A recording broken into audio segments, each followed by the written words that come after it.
우리 성경을 보면 하나님께서 우리에게 입을 주시고 그 입으로 잘하는 것들이 나타나 있지요.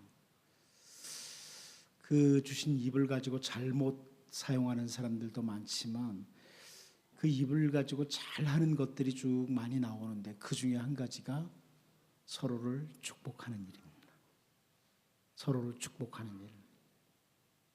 잘하는 거거든요. 근데 평상시에 잘 못하잖아, 집에서요. 그래서 오늘 교회에서 연습도 하면서 옆 사람을 한번 마음껏 축복해 주시기 바랍니다. 옆 사람 축복해 주세요.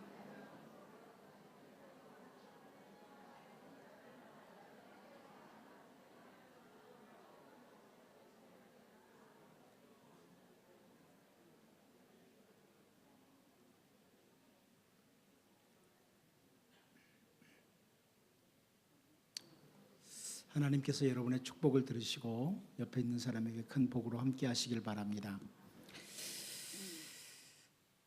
그 하나님께서 세우신 주님의 그 일꾼들은 이 교회 성도들끼리 서로 좋은 교제를 우리 오늘 받는 것을 옆에 있는 사람과 인사할 때 베드로전서 5장 10절 말씀으로 함께 성도들끼리 늘 좋은 교제를 갖는 것, 이것을 권면을 많이 했고 추구했다는 말입니다.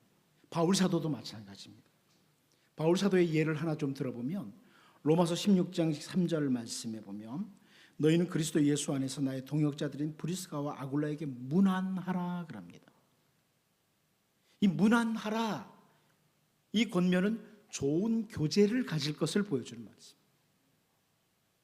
그런데 이 로마서 16장 같은 장에 계속해서 5절, 8절, 9절, 10절 막 계속해서 다양한 성도들과의 문안을 권면하고 있어요.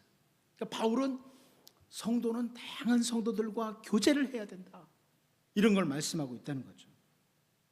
우리가 예수님을 만난 후에 혼자 신앙생활하는 것이 아니라 교회를 이루고 함께 서로 세워가는 것이 정상이기 때문에 그렇습니다.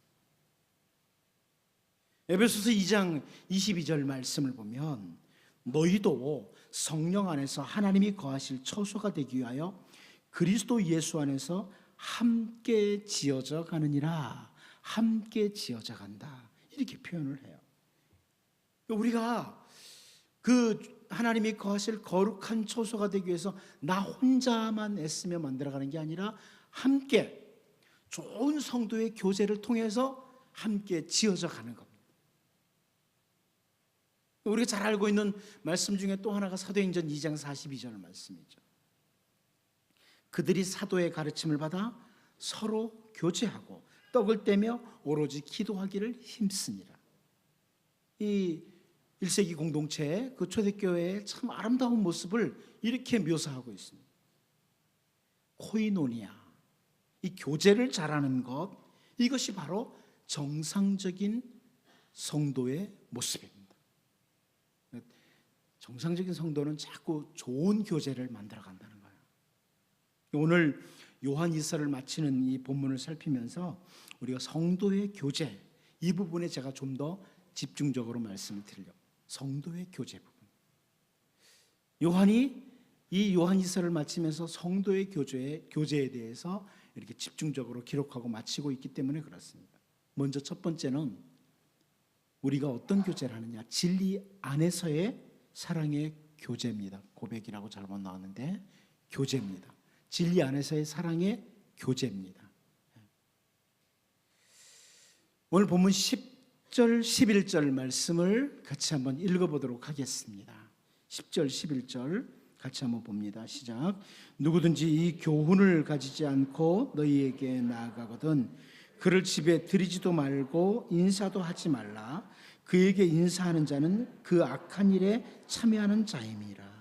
여기 마지막 부분에 참여한다 이렇게 나왔는데 이 참여한다는 단어가 헬라어에서 코이노네오 이런 단어예요. 그러니까 같이 나눈다, 참여한다, 이런 의미를 가진 단어인데, 누구든지 이 교훈, 이 진리, 이 복음의 진리를 가지고 오지 않는 자들, 다시 말하면 거짓 교사들, 이단들, 이런 사람들과는 인사도 나누지 말아라. 그것은 그들을 받아들이고 인사하는 사람들은 악한 일에 참여하는 사람들, 악한 교제를 하는 사람들이다, 이렇게 말씀하는 거죠. 제가 지난번에서 앞부분 설교하면서도 말씀드렸던 것처럼 성도들은 지식이 있는 사랑, 진리 안에서의 사랑의 교제를 해야 된다는 거예요. 진리 안에서의 사랑의 교제를 해야 된다. 진리를 떠난 교제, 이것은 올바른 교제가 아니다. 진리를 떠난 사랑, 이것은 올바른 사랑이 아니다. 네.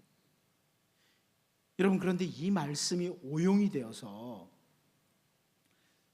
성도의 교제를 깨뜨리는 일이 없도록 정말 주의해야 됩니다. 이 성경 말씀을 해석하면서 아주 지엽적인 부분들, 나와 생각이 좀 다르다, 나와 의견이 다르다, 그래서 교제 자체를 전혀 하지 말아라, 이런 식으로 이 말씀을 오용해서는 안 됩니다. 물론 성경에서의 핵심적인 진리, 오직 예수 그리스도를 믿음으로 구원받는다, 이런 진리, 하나님은 유일하신 분이다, 이런 진리들은 놓쳐서는 안 됩니다.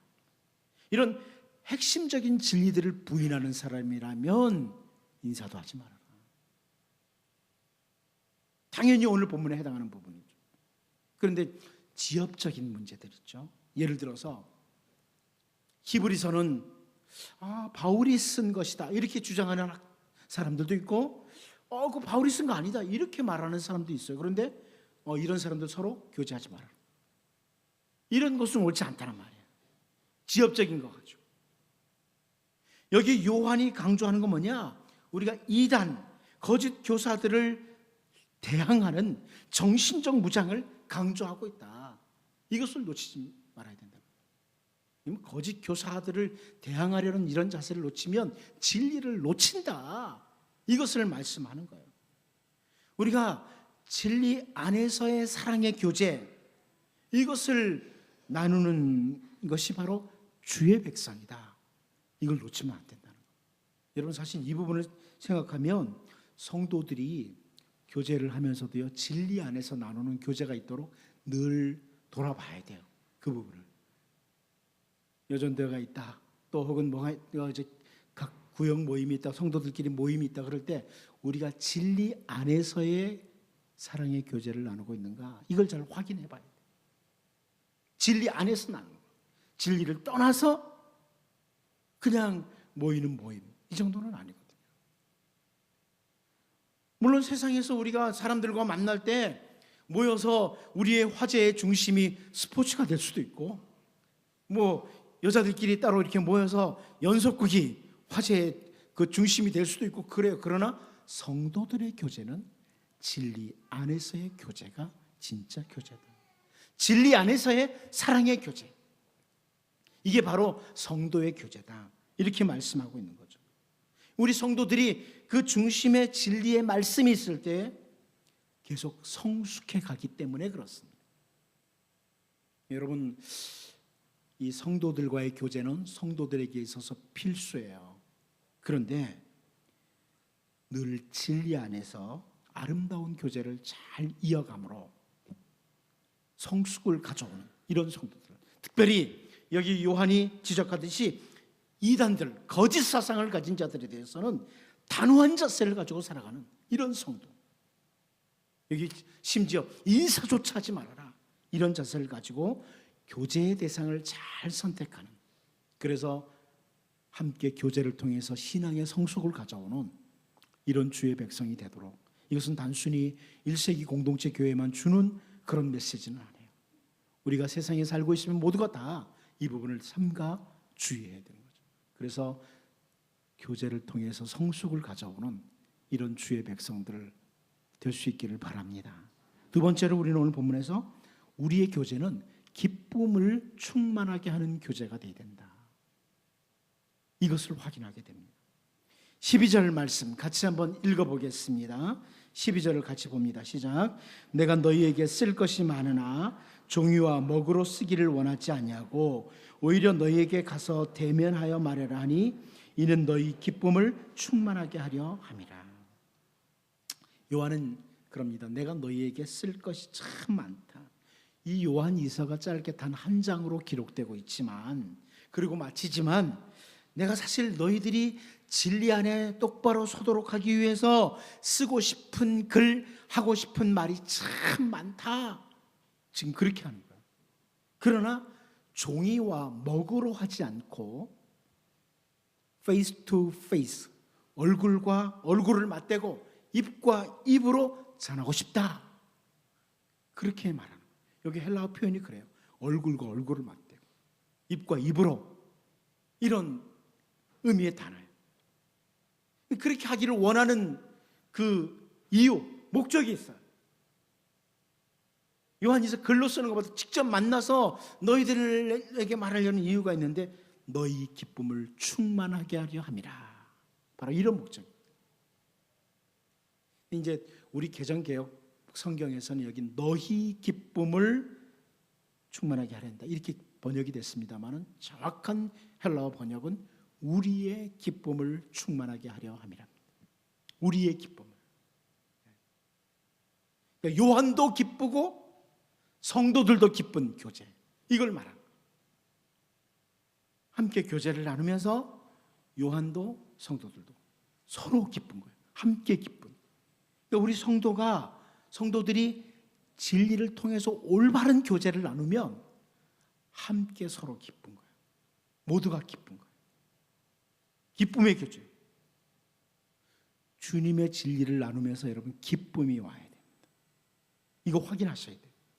여러분의 교제 가운데 기쁨이 오는지, 진리를 통해서 교제할 때 기쁨이 오는지, 아니면 잘못된 교제는 뭐가 오냐면 분노가 일어나요. 사람들이 같이 모여서 교제를 나누는데 분노가 분이 일어나요. 어떤 사람은 그 사람의 말을 듣다 보면 왠지 모르게 막 분이 일어나는 거예요.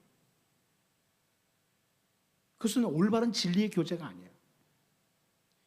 혹은 나만 의롭다, 이렇게 착각하도록 하는 거.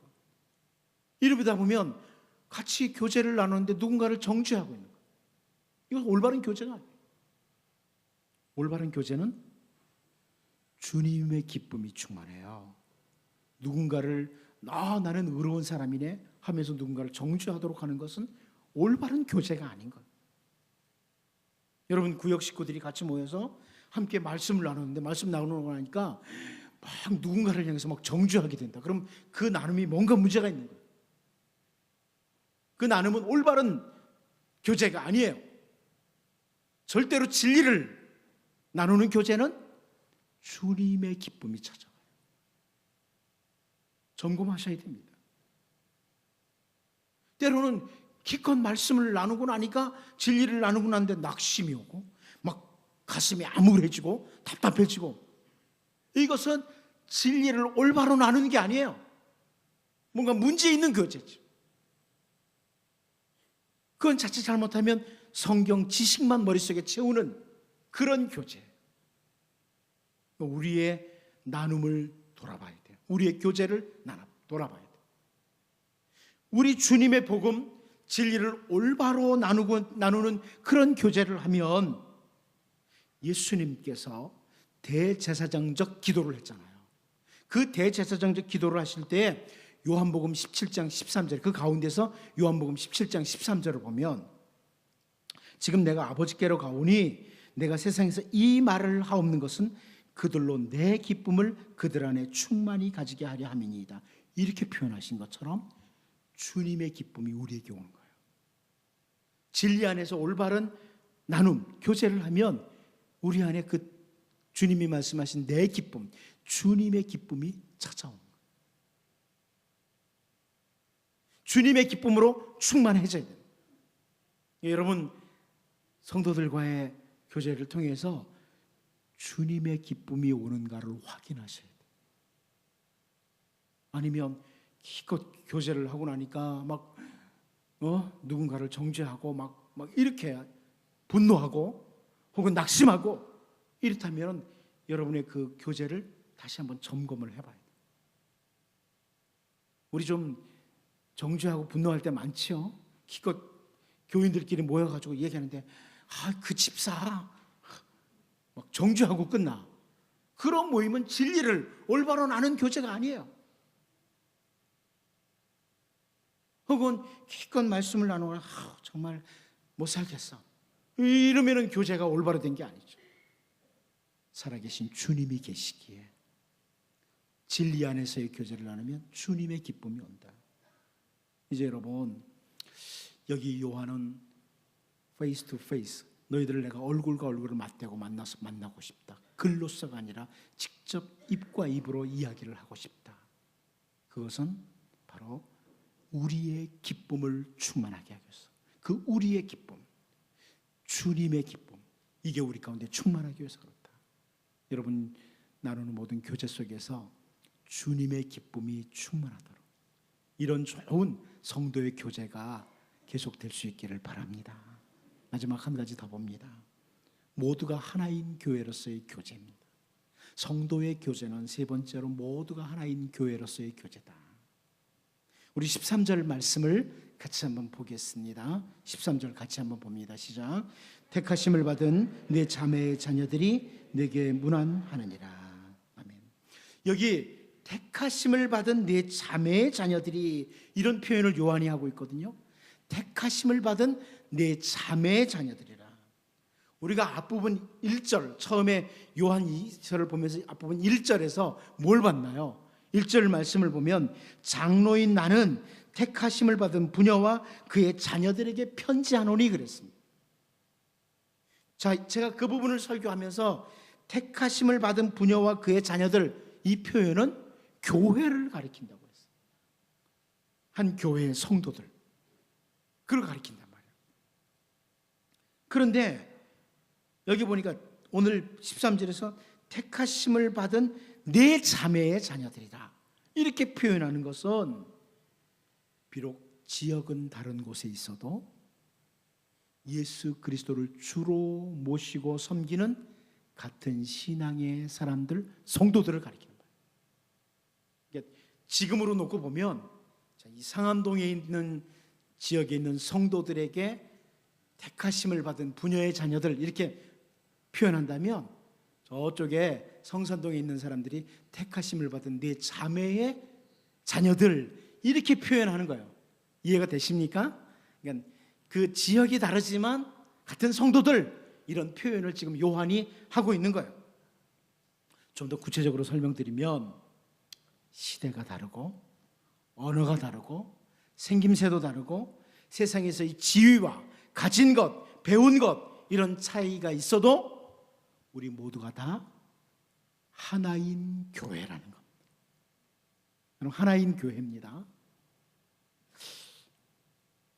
신학적으로 이 표현을 보편적인 교회라고 합니다. 보편적인 교회다, 이렇게 표현을 합니다. 이단이 아닌 이상 같은 진리, 같은 복음을 가진 사람들을 모두가 하나인 교회입니다. 우리는 늘 그러잖아요. 장로교, 감리교, 성결교, 무슨 교, 막 이러잖아요. 그런데 사실 예수님을 그리스도라고, 예수님이 나의 구원자라고 고백하는 성도들, 우리는 모두가 하나인 교회다. 진리 안에서의 교제를 할 수 있다는 말씀입니다. 우리는 같은 지역 교회 내에서도 자꾸 나와 다른 점을 찾아내려고 해요. 그래서 분리하려는 행동들, 이걸 많이 합니다만은 정상적인 그리스도인들은 이단이 아닌 이상 한 몸이라는 의식, 한 교회라는 이런 인식을 늘 해야만 합니다. 여러분, 이 보편적인 교회, 모두가 하나인 교회로서의 교제를 해야 돼요. 우리가 바울의 경우를 보면요, 정말 문제 많았던 교회가 고린도 교회잖아요. 그렇죠? 여러분들이 고린도 전서를 보다 보면 정말 문제 많은 교회라는 게 확 들어오잖아요. 그런데 그렇게 문제 많은 고린도 교회에 보내는 편지에서 고린도전서 12장 27절을 보면 너희는 그리스도의 몸이요 지체의 각 부분이라, 바울이 이렇게 표현을 합니다. 이 부분을 주목해야 돼요. 분열하고 분리를 힘쓰는 자들이 아니라 같은 진리, 같은 예수님을 주로 섬기는 성도들은 함께 진리 안에서의 교제를 힘쓰는 것이 정상이다. 이걸 보여주는 거예요. 우리는 다 나름대로 문제를 가지고 있어요. 약점을 가지고 있어요. 그럼에도 불구하고 우리는 하나입니다.